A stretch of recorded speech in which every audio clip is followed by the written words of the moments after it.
Sejarah umroh dari zaman Nabi. Umroh qadha. Kenapa harus qadha?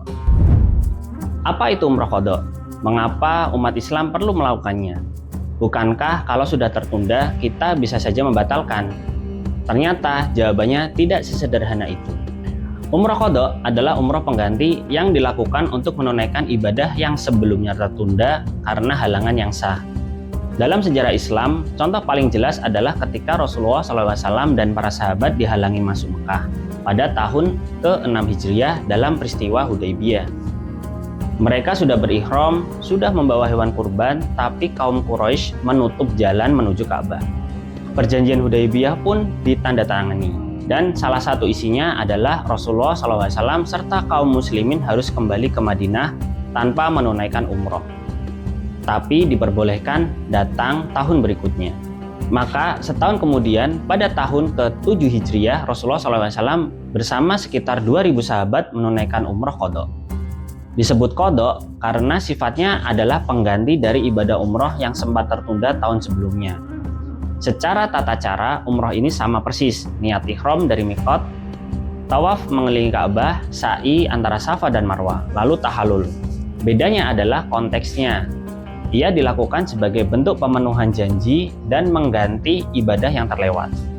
Umroh qadha memiliki banyak hikmah. Pertama, ia menegaskan bahwa ibadah kepada Allah tidak boleh ditinggalkan begitu saja hanya karena ada halangan.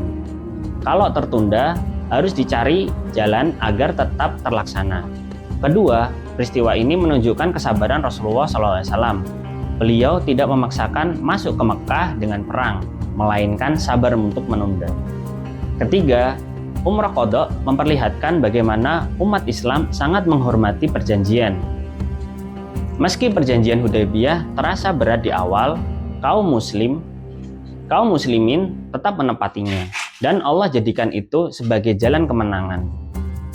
Bahkan ketika Rasulullah SAW masuk Mekah untuk umroh qadha, orang-orang Quraisy harus keluar dari kota selama 3 hari sesuai perjanjian. Bayangkan, yang tadinya menghalangi akhirnya justru harus mengosongkan kota agar Nabi SAW dan para sahabat bisa beribadah dengan tenang. Itu adalah kemenangan moral sekaligus strategi yang brilian.